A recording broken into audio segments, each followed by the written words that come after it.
Hi guys, Callie here, and welcome back to the Enchanted Library. And, oops, I did it again. So June was a big book buying month for me. It's not quite over, and I need to film this now or else I'm just gonna keep buying books. So far this month, I've accumulated 13 books. Yep. I think next month I'm going to try to not really buy books because I have a lot to read. Except for one book. There is one book in particular coming out next month that I do really need to get. But yeah, I'm gonna try not to go out of my way to specifically buy books. So that all being said, let's get into my big old June book haul. So in no particular order, I'm just going to start off with a book of poetry that I picked up, and that is by Tennyson. And I absolutely love this little book. There are a few different poets that they have a collection for in this type of a bind-up, and I just absolutely love it. It's so simple and just delicate and little, and it has the Lady of Shalott in it, and I love the Lady of Shalott, but anytime I want to read it, I always have to go online. So now I have access to it right in this handy dandy book. And he also has other works that surround Camelot as well, and obviously his other poetry, so I'm very happy to have this. It's also an annotated edition, so there are some little side things that you can learn while reading it as well. And also take a look at it without the dust cover on. I absolutely love it. I can't decide if I want to keep the dust cover on or not. Actually no, that's a lie. It's me we're talking about. It came with the dust cover is staying on. The next book I was really excited to get. I had seen it everywhere and a bunch of YouTubers were doing like this whole promotional video thing around it, and it just seemed like a cute summer read. So I ended up picking up Stay Sweet, and that's by Siobhan and Vivian. And I started reading this earlier this week, and I got a couple of chapters in, but I think this is going to be an automatic unhaul because I could not get past the writing style. The tense in which it's written in is kind of a mix between third person and second person, and it's just so awkward. Like, I can get into talking about this a bit more, but the best way that I can describe it is that other than the dialogue, the way that it reads is kind of along the lines of Lemony Snicket in the Netflix series, where he describes things and talks about things, and it's almost like a reporter is specifically reporting like that about the main character, except for it's not interesting and it's not really well done. I don't know if it's just because me finding a contemporary read is very difficult to enjoy. This is going to be an automatic unhaul, but I still bought it this month, and I think I might give it to one of my cousins because they might end up liking it. So, I mean, it'll go to a good home, but not for me. The next book is a much more exciting book for me, and that is The Kiss Quotient, and that's by Helen Hoang, and I hope that I'm pronouncing her name right because I'm awful with pronouncing names. Hey guys, this is Editing Callie, and I just wanted to let you know that I was talking about a totally different synopsis when I was talking about The Kiss Quotient.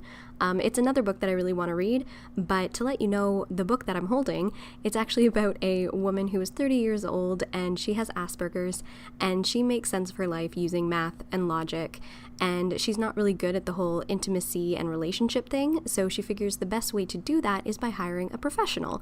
So she hires a male escort to help her with the ins and outs of everything and to help her get an idea and a handle on it, and learns about love and logic and all that fun stuff. So this next book has kind of been following me around for a little while, and when I look on the shelves and I see it, I think that's a very pretty cover, but I never think to get it. And I decided to, cave and pick it up this month.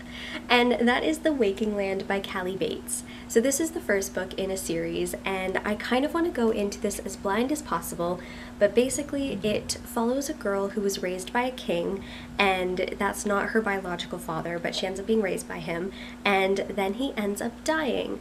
So she goes back to where she came from, and she is back with her estranged biological father, but she learns that there is some magic within her that's starting to come out, and she ends up having to lead this rebellion, and that's kind of all I want to know right now because I am super intrigued. And also, look at this cover. It's absolutely beautiful. I love how it's like all nature and greenery with a little bit of a revolver there, so I am so excited. And also I saw the cover of the second book in this series and they just go so well together. I absolutely love this and I hope that it does not disappoint, but I am excited to read it. It is a fantasy novel if you didn't guess that already, and it's not YA, so I am being true to form and trying to branch out, because I know I've been talking a lot about YA lately, and granted I do have some YA in here, but I want to go back to my roots and read a whole bunch of other different things. And as I mention YA, I might as well bring up the Owl Crate book of the month, and that is From Twinkle with Love by Sandhya Menon. And I have not read anything by this author, but I know that she is beloved. I'm excited to read this. It's a contemporary summer YA literature read, and it's very much not what I normally am into, but I am excited to read this. And it follows a girl who is an aspiring filmmaker, and she ends up doing a summer program where she gets to make a film and have it debut. And that's like every filmmaker's dream. You want to see your film up there on the big screen, and she ends up having to work with two twins, one who is a crush and one that might actually be a contender as well, and then she ends up getting messages from a mysterious person who just goes by N. So, I mean, she thinks that it's one of the boys that she likes, and who knows if that's actually the case. So I'm excited to solve that mystery and just have a really fun summer read. This next book I discovered on Twitter because the publisher was doing some promo for the second book in the series, and I thought to myself, that is steampunk. How have I not heard of this steampunk book before with my obsession for steampunk? So I absolutely had to pick up the first book because it sounded super intriguing, but that book is The Guns Above by Robyn Bennis. And this follows a airship captain who is a woman, and she is trying to prove herself and prove herself worthy, that she can play with the big boys and all of that. And then there is a guy who's undercover trying to not necessarily undermine her, but reporting anything that she does incorrectly and trying to sort of get her out of her captain chair. But then something happens and she has to rally her crew and actually start kicking some ass and being the badass captain that she knows that she is. Or, you know, maybe fails, maybe succeeds, who knows?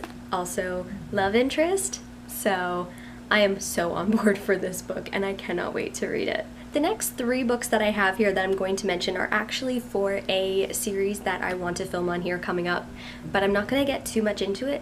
I'm just going to talk about the books, and then in a future video you will see more of the reasoning why. And the first book that I'm going to say is Of Light and Darkness by Shayne Leighton. Now, this book is from an indie publisher, so I will say there was quite a bit of drama with me trying to find this book.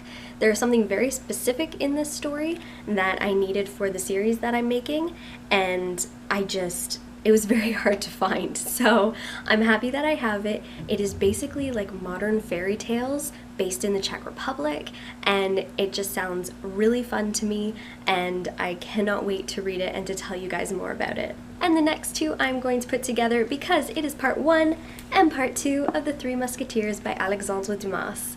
And I am so excited to read these. I remember reading parts of it when I was very young, and I haven't read the entirety of The Three Musketeers all at once, so I am giddy to read these because D'Artagnan, come on. If you have not read The Three Musketeers, it is a classic that I think that everybody needs to read, and I am so glad that I am getting to it. And again, this is for that series that I will talk about in a future video, but I just can't even with this. So this was actually another set that was very difficult to find, and I'm just really glad that I was able to get it. There was another book that I wanted to get by the same author because it was a book that I had not read at all, and I thought it might be a bit better, but I could only find it in French. I could not find it in English for the life of me unless I wanted it on an e-reader, and I don't really do e-readers. So I ended up getting Three Musketeers, but hey, I am not complaining. The next book is one that is all over BookTube and so beloved, and I had not read it, and I really didn't intend to read it until all the hype started to get to me. Usually I avoid books that have hype, but this one, so many people love it so much, and it's actually super intriguing. So I ended up picking up Six of Crows by Leigh Bardugo, and I have not read anything by Leigh Bardugo before, but I hear she's amazing. And this copy has sprayed pages, and I think this is the very first book that I own with spray pages, and I'm just super happy about it.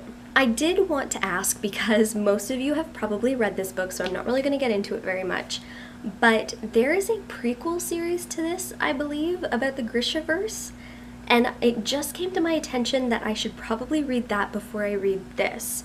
So please in the comments below, or tweet me or whatever, let me know if I need to hold off reading this and read the other series first, or if I can go right into this book, because I'm excited to read it, but I don't want to miss out on something super important if I have to read the prequel series first. So please let me know, because this is just sort of sitting on my shelf mocking me right now, saying, I know you want to read me, but hey, there might be a caveat to that.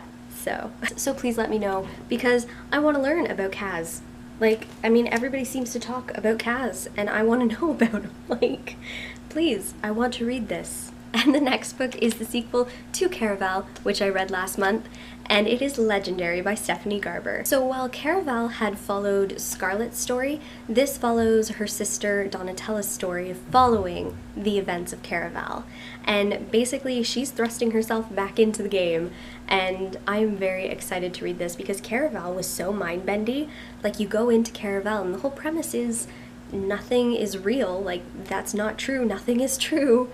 And it really messed with my brain, so I'm fully expecting this one to mess with my brain as well. I'm kind of bummed though that it's not from Scarlett's perspective.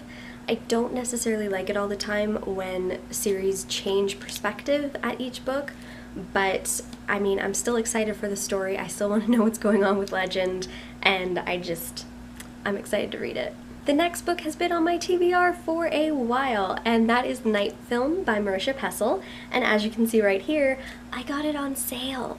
So I went on to Chapters after my friend Tara had mentioned that this was on sale because she also had it on her TBR, and it's $5, but I also have a membership card to Chapters, so I ended up getting for it even cheaper than $5, and I'm super excited.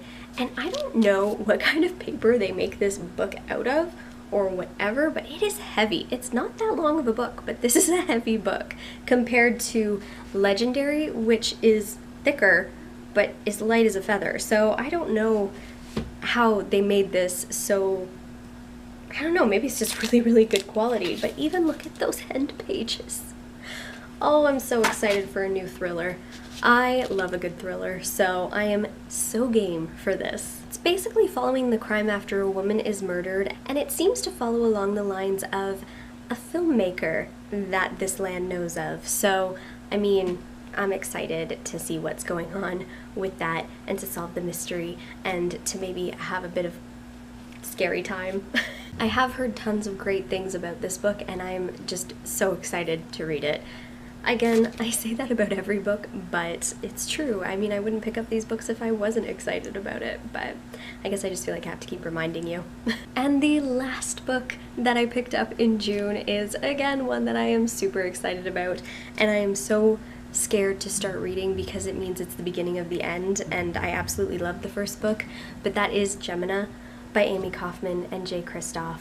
And again, kind of like how Legendary is following a different main character, that's what's happening with Gemina, and I feel like that's part of my hesitation to actually pick it up and read it, because I really liked Katie as a main character in Illuminae, and I'm just hoping that this one lives up to that.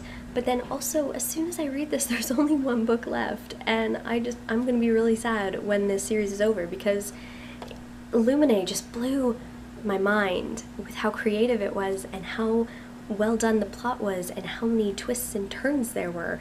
Like, no one who had given me a synopsis of Illuminae had mentioned half of the things that happened in it. And I know that's good because that avoids spoilers, but also you can't fully describe this series without reading it. So I'm very excited to read Gemina, and it's another beefy book, but I think this is going to be one of my next that I pick up. So those are all the books that I picked up in June, and now I can shelve these on my TBR shelf because they have just been stacked in a pile mocking me all month, waiting for me to film this video, and now I can put them in a good home, and I can give that other book, Stay Sweet, to my cousin, and that's just all going to work out quite well. But please let me know in the comments below if you have read any of these books, if you're excited to read any of them, or which book I should read sort of first on the list here, because I have a lot, and I have so many amazing choices. I'm excited to read all of them. And also, don't forget to let me know about Six of Crows. Should I read the prequel series first? Is that a necessity? Or can I get away with starting with Six of Crows? And as always, be sure to like this video and subscribe for more content. And until next time, keep reading.